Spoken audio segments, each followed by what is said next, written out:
Kaya walang kinikita yung pagkor natin dahil kinukompetensya ng sugalan, Mr. Chair. Kahit anong gawin natin yaw-yaw dito, kung hindi naman matigil ito, wala rin mangyayari. Pati yung mga politiko, masakit man yung sabihin, pati mga politiko natin, mga mga local leaders natin, kasama din minsan dyan. So, personally, it would be demeaning to say that this committee, more so this House, has not accomplished anything in investigation similar to what we are doing here. Not all elected government officials are guilty of illegal gambling. According sa mga report that I have gathered, we wanted to find out what is the updated data that can be presented to us by the regional director of PNP and other agency that, na tinitingnan itong mga gantong klase ng mga illegal activities. And we all know that we have to really fight back, no?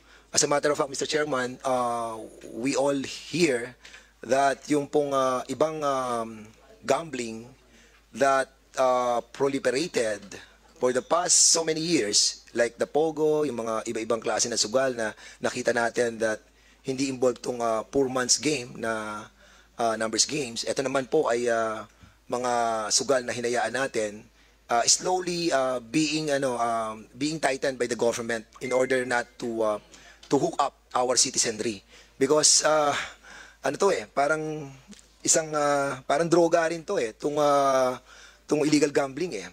But the problem is, Mr. Chairman, sa illegal gambling nagkaroon tayo ng policy, nagkaroon tayo ng mga programa, even the DILG, the DOJ, and any other government agencies ay binigyan po natin sila ng tinatawag na reward and incentives doon sa mga LGU na nakakapag-comply doon sa kanilang programa against anti-drug campaign.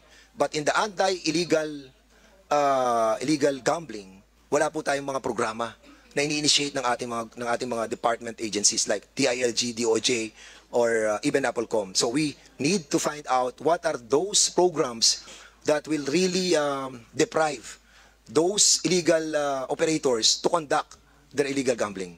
So hindi ko na po masyado ba, Mr. Chairman, since that this issue is imperative for all of us to discuss, because as I've said a while ago, ito po ay nakatutok, no, doon sa moralidad ng ating mga kababayan. Per se, hindi po natin makikita sa Bible na masama yung hindi po ako religious pero bibigyan ko lang po ng konting konsepto. Not in the Bible that it was said that gambling is illegal.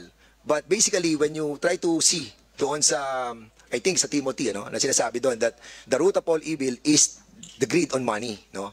And at the same time, di ba, kung ang ating pong kinukuha ng mga mamamayan, di ba, mga widow, orphan, fatherless, poorest of the poor, na kinukuha na natin ng pera, at ito'y napapakinabangan ng iba, di ba? I think we are doing disservice to these people. When even the Messiah, no, alam niya na pinoproteksyonan natin, we need to protect them and feed them. And thereby, we are violating also the provision of our Holy Bible. So, yes, Your Honor. For the period January 1, 2024 to February 29, 2024, for 2 months, we have a nationwide total number of operations of about 5,686. Of these, 5,639 were filed in the prosecutor's office.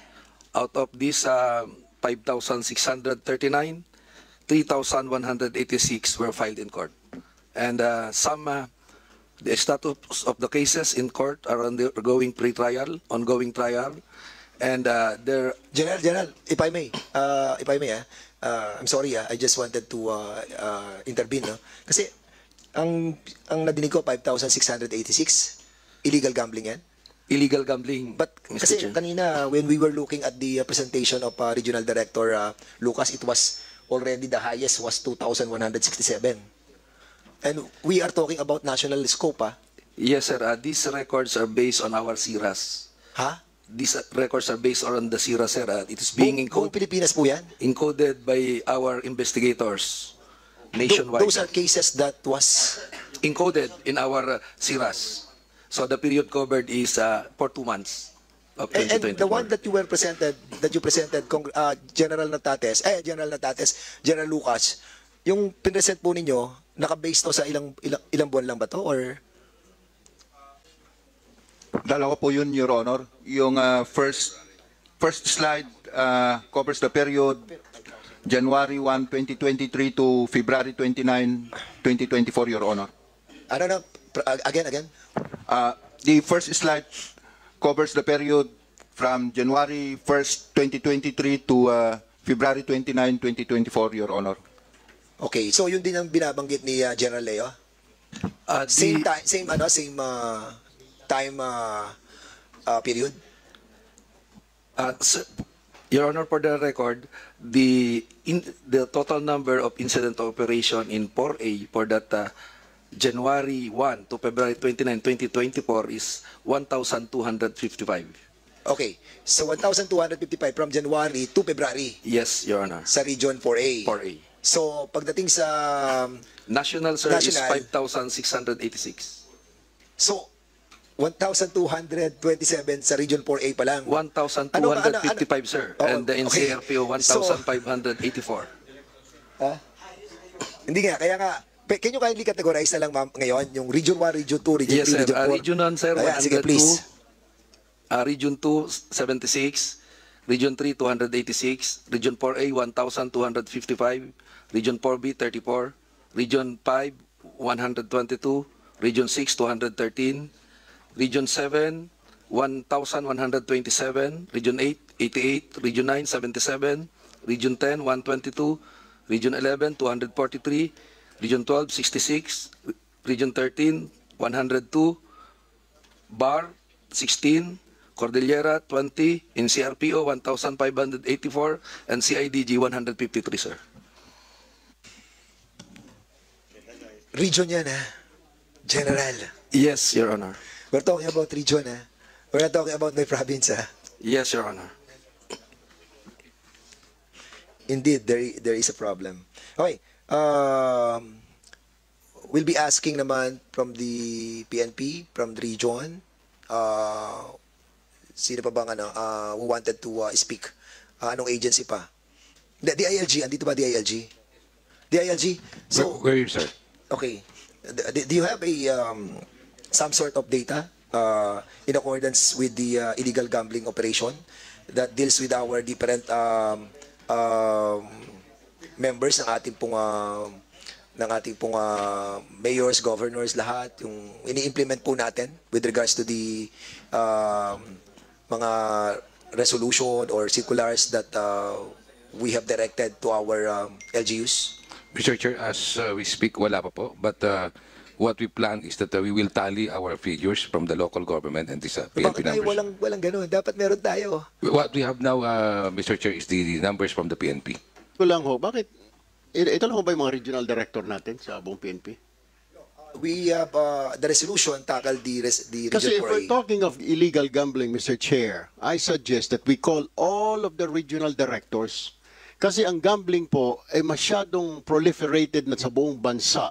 Hindi lang po sa Region 3, hindi lang sa Region 4, may Region 1, may Calabarzon, lahat. Mayroong may dyan sa Cordillera hanggang sa ARMM. It's so proliferated, Mr. Chairman. Kulang ho ito. Nandito ang NBI. Nasaan bang CIDG dito? Nandito rin ba? Ang dami yung klaseng pasugalan, Mr. Chairman. Ang dami yung pasugalan, sus, Panginoon ko. Pagbabanggitin ho natin dito lahat ng kasugalan. Peryahan, bukis, STL, loting, waiting. Pati STL, ginagawang waiting. Online sabong. Kaya walang kinikita yung pagkor natin dahil kinukompetensya ng sugalan, Mr. Chair. Kahit anong gawin natin, yaw-yaw dito, kung hindi naman matigil ito, wala rin mangyayari. And this, bata pa ako, nag-iimbestiga ng Kongreso at Senado ng illegal gambling, ala naman ho nangyayari. So, we must do something about it kasi meron na ho talaga napakalalahan na ho sugalan. Problema, hindi lang ho ito mga otoridad natin ang pasok dyan. Pati yung mga politiko, masakit man hong sabihin, pati mga politiko natin, mga mga local leaders natin, kasama din minsan dyan. So, how do we stop this, Mr. Chairman? So, I would like to ask your wisdom. Thank you so much, Congressman Erwin Tulfo. Sa matter of fact, I agree with you, no, na talagang talamak Mr. to Chair, sa... may I Yes, add, I okay. would like to put in motion to invite all the regional directors of the PNP, including the CIDG, next hearing para we can hear from them and they can explain. Kasi dito sa Luzon, ang sikat dito, Weteng, Yeah, Loteng. I know. Pagdating sa Mindanao, Visayas, Masyao. Yes. So, I don't know. Yeah, we will So, do that, Congressman Erwin. What we have to discuss first is to tackle the resolution that pertains to the Region 4A. But in relation to what you're trying to implore on this committee, to invite all the different region as well, is in relation as well, because we have to compare what is happening in Region 4A and what is happening to the different part of this country. And for that, we will be allowing your motion that we need to invite as well the different regions. But in so far as the resolution that I filed is concerned. So, sa atin yung comparison, kung gaano kadami sa amin, gaano kadami yung sa iba-ibang region. So, magbe-base po tayo doon. And we will set some parameters in order to limit the questions on the resolution that I filed regarding the Region 4A. Because nababahala din po yung lingkod because when I saw the data, no, that nakita natin that Region 4A, ngayon ko lang nalaman that out of the 5,000,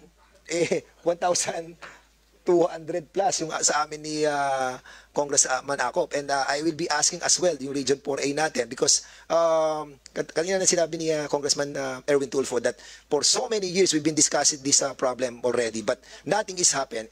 Dahil lagi na lamang hearing tayo ng hearing pero wala tayong nagiging resolution. But I have to remind each and every member of this committee that this committee will produce result. As a matter of fact, I read the Republic Act 9287 with regards to the rules and guidelines. Specifically, Rule 3, Section 5. Andito yung mga yung increase ng penalty sa numbers games, no? Revision of Presidential Decree number 1602 na dito sa Republic Act 9287, itinaas na po ang penalty. Doon sa mga nagbe-bet in accordance to letter A of Section 5, nakalagay, from 30 days to 90 days, pwede yung mga tumataya, ikulong, no? Pag napatunayan na nagtataya kayo, at hindi lamang yon, even your car, even your houses, your land, your building, being used for illegal gambling can be confiscated by the state. Hindi lamang din yun. In accordance with that Section 5 of Article 3, sinasabi rin din dito, yung mga supervisor ng mga illegal numbers games, 8 years to 10 years, you can be imprisoned. Yung mga manager, yung mga operator, 10 years to 12 years. Yung mga pinanser at kapitalista, 14 to 16 years. At yung mga protector, 16 years to 20 years. And if the offender is a public official, elected or appointed, perpetual disqualification from office. And we have to warn yung ating pong mga opisyales ng PNP because they have the penalty of not only imprisonment but also criminal and administrative cases and suspension and dismissal from the office as well. So, mabigat tong batas na to, yung Republic Act 9287. Ang tanong sa PNP, NAPOLCOM siguro, kasama na rin po kayo, meron na po ba tayong naparusahan dito sa batas na to na itinaas na po natin ang penalty noong mga perpetrators ng illegal gambling? Meron na po ba tayo na ipakulong? Sagot Chair. sa atin sa PNP. Mr. Chair, Congressman Acop, you have the floor. there's a motion filed by the Honorable Erwin T. Tulfo to include and invite the different regional directors of the PNP.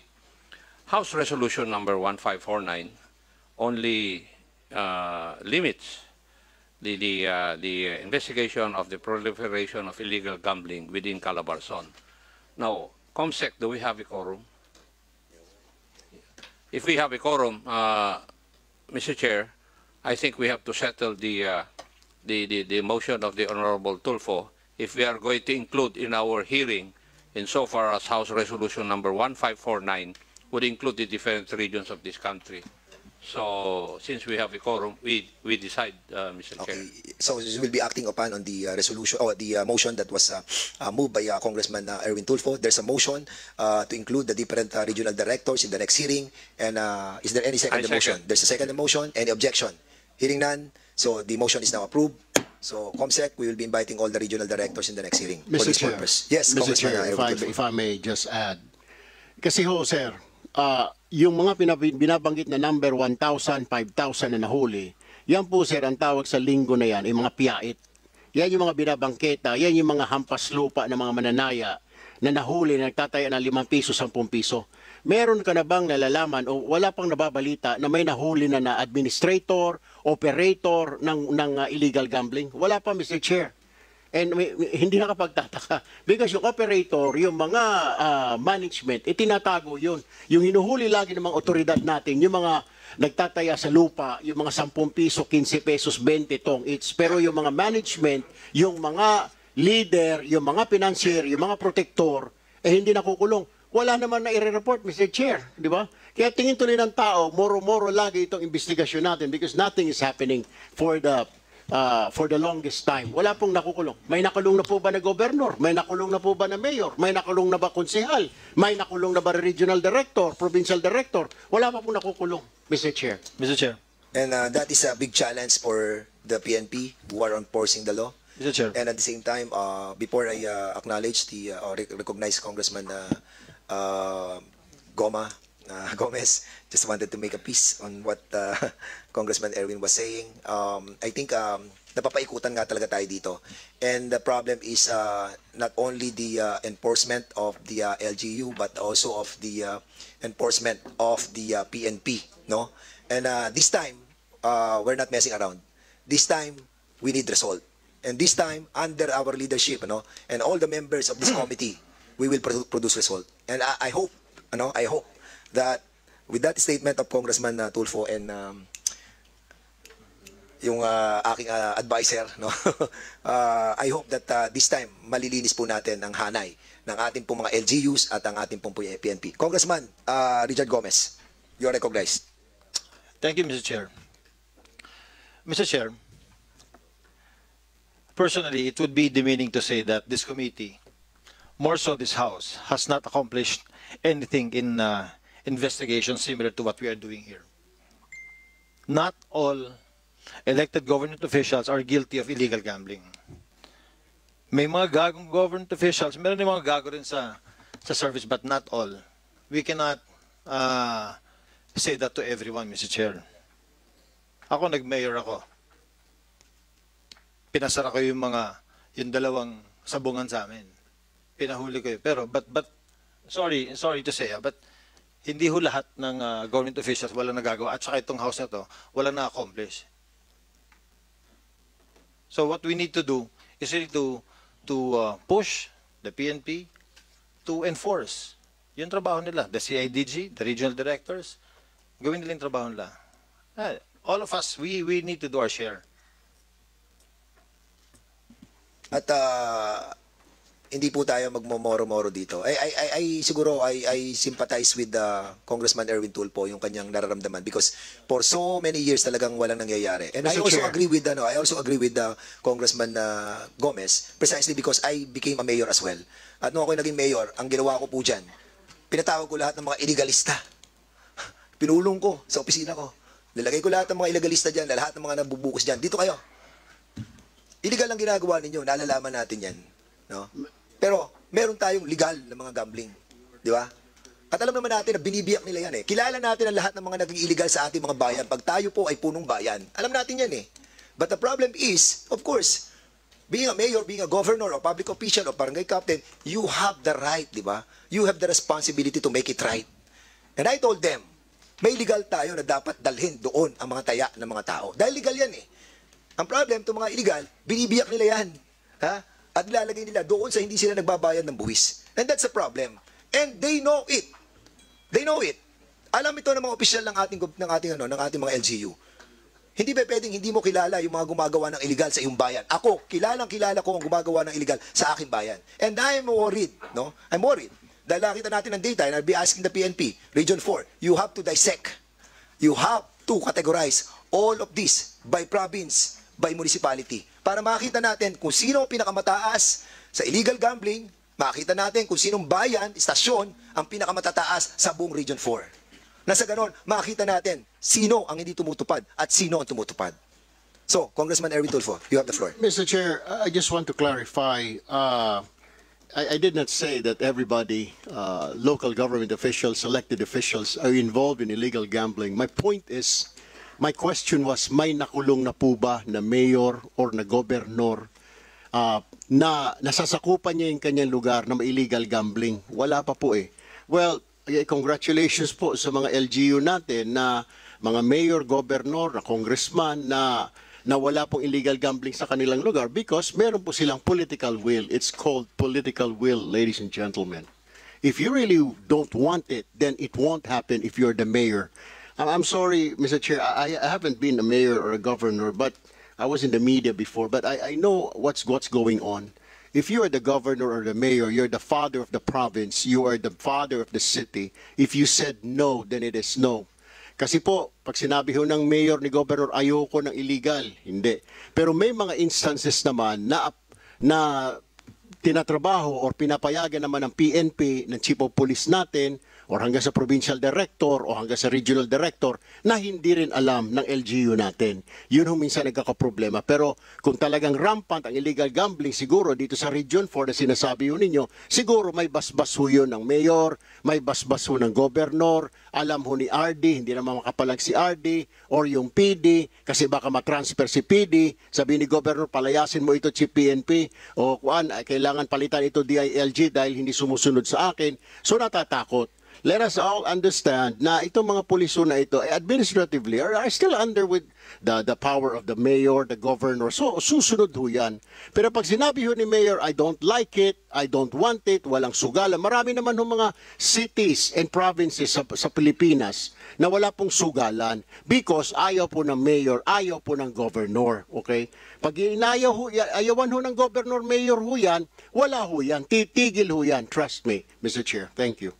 And I agree with that. No? And as a matter of fact, sa Republic Act 9278, Rule 5, Section 16, the participation of barangay official, city and municipal mayors, governors, and non-governmental organization, people organization, consistent with existing laws, all local government unit officials are enjoined to ensure the strict implementation of this law. Any local government unit official in whose jurisdiction a gambling house is found or who with knowledge of the existence of a gambling house or place in his jurisdiction fails to abate the same or take any action in connection therewith shall be dealt with criminally and administratively. Governors and mayors upon their automatic deputation as representative of the National Police Commission in their jurisdiction through their election and qualification shall direct the employment and deployment of the PNP that will guarantee and ensure the proper implementation of this law against illegal number games.